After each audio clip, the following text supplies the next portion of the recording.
If you don't mod Blooned TD6, I will find you. Okay, bro, I will. Calm down. I'm a 3D artist, and today I tried modding Bloons TD6 with new towers, balloons, heroes, because a couple people asked me to do that this week, and even got a real Bloons mod developer to rate what I made from 1 to 10. How do you make a Bloons mod? I have no idea, so we're starting all the way at the beginning with a new tower and working our way up from there. Step 1 is to come up with a creative name like Dart Monkey 2. Description: Dart Monkey, but worse. This is going to be a really great tower. It has a -10 range. That's it. I just need to make sure everything works before tackling the big project, and it doesn't. It doesn't work at all. Just a fantastic start. But eventually I got it working and even added a new upgrade, which I'm calling Extreme Range. That is ridiculous. What? Now that I can make towers and upgrades, I need to be able to modify the projectiles as well. Oh! Oh my gosh, it works. Whoa. Whoa. Let's try the big balls upgrade. It works beautifully first try. With those experiments out of the way, I can make my own towers, upgrades, projectiles, but I can't really call myself a 3D artist if we don't have custom visuals for these as well. But most Bloons mods don't do that because, trust me, it is a wild goose chase. But I don't give up that easily, so I gave it a try and it doesn't work. Yeah, I'm giving up. It's not worth it. But finally, after several attempts and several hours, I was able to get a cube to render in this game. But it's my cube, and that's what matters because now I can use any model for anything. It's a power that's easy to misuse, which is exactly what I plan to do. Enough playing around. Next, I started modeling the cat base from Battle Cats. This is going to be my first real one, okay? My plan here is a summoner tower that summons the Battle Cats to run around and fight the Bloons. That might be significantly too ambitious, but I'm just delusional enough to make it happen. Description for this one. The cats' endless thirst for violence cannot be quenched. Now they crave helium. If this works first try, I will eat a balloon in real life. Oh no, it disappeared. How'd that happen? I spent a bunch of extra time painting on the lighting and the outlines and extra details here and there, but all things considered, I don't think it looks that out of place with the other towers. Don't ask me why it's shooting wizard balls though. I don't think I coded that actually. How is that? Okay, nice. Now it's placing walls of fire. This is actually what I want. Just picture a cat instead of fire. I think they should move backwards along the track like this. There we go. The moving fire is terrifying. Can we get some more of that? Oh, that's quite nice. I got distracted again. I'm sorry. Now we just need the model for the cat itself, and after 20 minutes of import-export chicanery, I was finally able to film this. Oh, let's go. Whoa.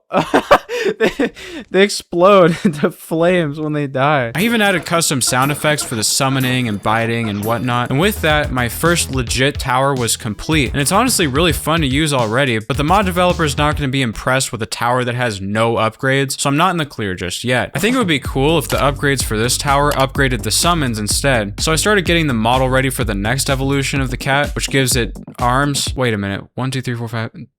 That's too many arms. And now if you buy the first upgrade, they turn into ants for some reason.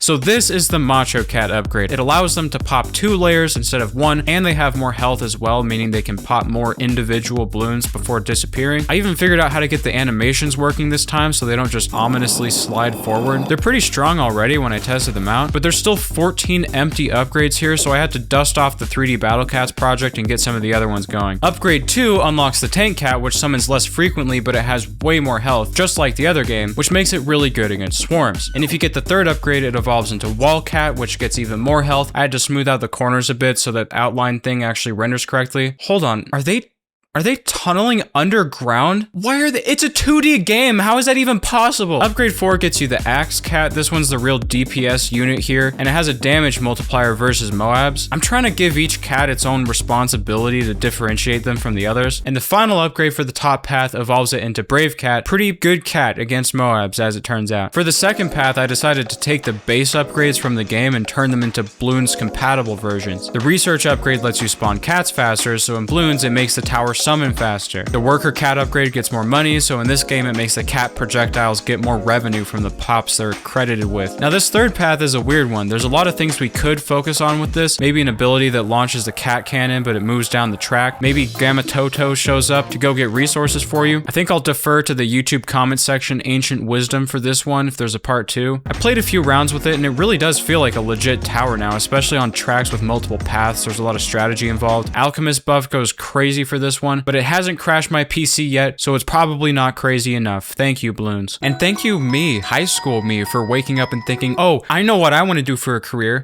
Now that I get to deal with this every day, it just makes it all worth it. You know, all those late nights really just brings a single dramatic tear to my eye. I mean, it's definitely better than what I did before. I used to teach Blender classes to college students and grind commissions on Fiverr until 3 a.m. Hard to beat that. If you've ever had a similar revelation and want to work towards a career that makes a real difference in the world, then you're gonna love Southern New Hampshire University, the sponsor of today's video. SNHU is one of the largest accredited universities in the country that offers over 200 highly flexible degree programs without set class times, many of which are online, meaning you can work on your future even if you have a full-time job or a complicated schedule like mine recently. Seriously, I don't know how I'm still doing this. Game design, programming, social media, these are degrees even I could benefit from. Not to mention their tuition rates are some of the most affordable in the country, and you can even transfer up to 90 academic, military, or experiential credits you've already earned. It's never too late to start pursuing something you love, so head to snhu.com/DanielKrafft or use my link in the description to explore over 200 degree programs, gain real-world experience, and help yourself stand out to future employers. But that's enough of that, let's get back to the video. Now that the tower itself is over with, my next step is to make a new bloon. These don't seem that hard, you just pick the vanilla bloon yours is going to be based on and then just kind of do whatever you want to it. Maybe like a Moab that spawns its own children bloons. That wasn't too bad. Wait, why are there like 10 errors per second though? You know what? I got a better idea. Here it is. Unassuming, regular looking bloon, except I added a cute little ability for it where it disables every single tower in a small radius when you pop it. Probably a little smaller though than this. There we go. That's better. Now the real evil of this bloon design is that even though they're not that bad on their own, if you mix them in with other bloons, all it takes is one of these juggernaut balls and like 100 bloons are getting through. It would probably be better if I added a visual for the range of the stun and a sound effect, just to make sure we instill as much dread as physically possible. Now I just make a little custom texture for it. That didn't take very long. What did take a while was ripping literally every single asset of the game into a Unity project to get this single white bloon PNG, all because there's no way to save one texture at a time, except there is, and I forgot. Now this is a high quality mod, no doubt about that. Although I was discouraged to realize it's really easy to cheese these by just dealing constant damage at the front of the track like a firewall, since they only take one pop to get rid of. But actually, it doesn't matter at all because I made a Moab version too, which should be able to tunnel right in the middle of your towers and drop 4 more of these beautiful little gifts right on your doorstep. With the custom tower and custom bloon done, it's time to move to the most difficult stage in this process, a custom hero. I'm gonna need custom models, animations, and 20 levels worth of upgrades. So here's the plan. I want to make Steve from Block Game as my hero for this one, since I guess I'm a Minecraft YouTuber now. Ugh, that doesn't sound good. I'm making a custom model for this with proportions that are closer to the other towers and rounded corners and everything. I don't think it would look good if we just dropped the Steve model in directly. I mean, I am lazy, but well, no, I shouldn't. I remade the skin too to have fewer colors so it matches the Bloons art style a bit better. It reminds me a bit of the Minecraft trailer art style. Yeah, this is so cute. It's great. Fits right in with the homicidal monkey aesthetic. But the real question is whether it will still look great in game or if it will crash my computer. And fortunately for me, it works. Kind of. Right now, this is literally just Quincy. Like it's a carbon copy. Same attacks, same upgrades, same portrait, different name, different model. That's about it. I did manage to get the head outline to be brown, but the body outline is blue. I know that doesn't sound like a big deal, but oh yeah, here's the placeholder portrait. I don't know why it's not transparent. That's really weird. But my call with the mod developer was coming up quick, so I need to come up with some custom attacks and abilities, and I need to do it very fast. Step 1 is to get rid of this Quincy bow attack. Nothing gets past my bow, except everything. This is one deceitful ape. Get him out of here. I ended up using this pickaxe boomerang attack instead. This is of course a reference to how you throw pickaxes like boomerangs in the popular video game Minecraft. This wood pickaxe doesn't really do much, so I added a stone pickaxe upgrade which has longer range, pops 2 layers at a time, and pops more before it breaks in the air, which is supposed to be kind of like the durability in the base game. I accidentally made it so he keeps throwing all of the pickaxes instead of replacing the previous one, but I actually think that looks better anyway, so I'm probably just gonna keep it like that. These iron pickaxes can pop lead balloons, but the higher range means they get thrown out less frequently. The gold pickaxe, on the other hand, has really short range and low damage, but it's like a chainsaw over here. It's got the fastest fire rate out of any of them. I'm trying to make the pickaxes kind of feel similar to their roles in the main game. It's not perfect or anything, but I ended up adding every single type of pickaxe. Copper goes between stone and iron. That kind of just exists. Diamond and netherite do the most damage, and they're stronger against Moabs in particular, but the range is large enough with these that it can take like 5 seconds to get a new one out there. I'm liking how this is turning out already, but there's only, what, 7 pickaxes here? That still leaves us with most of the upgrades completely worthless, so I'm gonna need something more, something that could fill out the rest rest of these. My idea for this is a completely new feature where Steve can mine resources which you can craft into ability charges or towers or something. The only problem with this idea is that I don't think it's actually possible. Just understand that I worked for this, okay? Here's how it works. Every 10 seconds, Steve digs up a new resource for you. Stone, iron, diamonds, whatever. But it only works when there's no Bloons around. It's kind of hard to tell though with no animations, so I whipped up a custom rig real quick and gave him 3 different actions. One for idling between rounds, one for mining, and one for attacking. Getting this to work in-game was a lot like doing the worm on a bed of nails, but I eventually got it working, and I even made the model for the pickaxe while I was at it. It supports swapping the texture out so the material on the pickaxe upgrades as the hero upgrades. It even disappears when the attack happens, so it looks like it's actually being thrown and returning to his hand. Oh, it is just beautiful. Don't ask how long that took, because it wasn't that impressive actually. It was like 3 minutes. I don't want to encourage people to stall the round infinitely though, so the time between each resource being mined goes up exponentially and resets at the start of the next round. But that still leaves us with a couple of questions, like for example, what do you do with all the items that you get? Well, I'm glad you asked. First, we gotta make an entire inventory system. Why did I think this was a good idea? After I rendered out icons for all the items, I made this little pop-up thing that shows you whenever Steve finishes mining something and which item you get. And that gets added to this little inventory screen on the tower select menu. It is a little scuffed so far, but it actually shows you which items Steve has so far. Hey, whoa, hey, what is this? Normally UI stuff like this is extremely annoying and complicated, but I have this mod that lets you poke around the game at runtime, so that way you can, oh, hey there, buddy, let's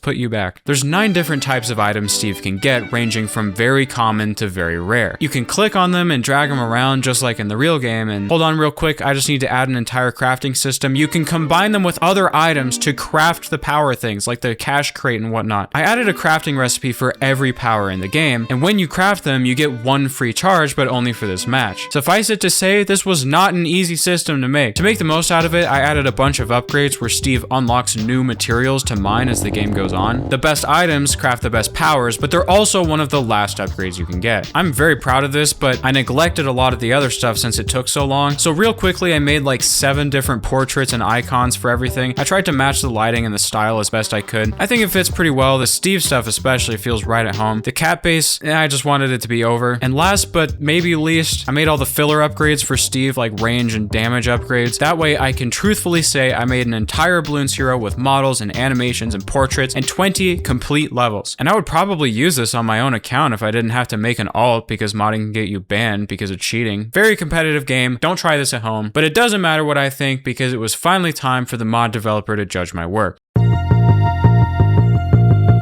Well, I think it's a cool tower, honestly. If I saw this on the mod browser, I would probably play it. Of course, not having a full upgrade, tree is obviously not the best, but as you said, you only had like 4 days to make it, so that's all right. But I think it is good to have a tower that's good against swarms instead of specifically only the big guys. The models are great. I love the little animations. What are some suggestions or things that you would improve? I don't really know, actually. What would you do for like a third path or like something like that? I feel like maybe buff other cat bases. Well, you could also make it so that it very rarely spawns like a very strong cat, because the top path is focused towards swarms. Maybe for the bottom path, it could be like an Uber, for example, that does a lot of damage, but they don't spawn too often, but they're good against, like ZOMGs, for example. I don't have very many bad things to say. I would give it a 9 out of 10.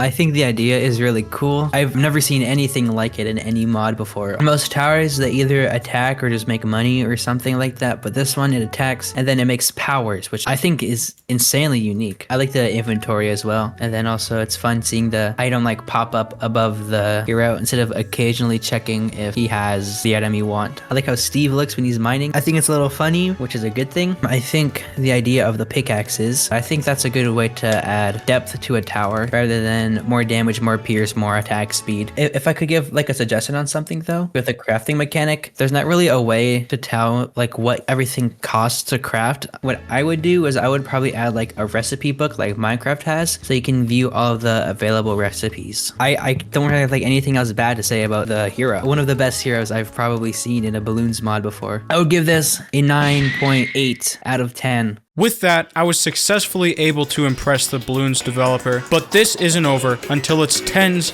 every single time. See ya.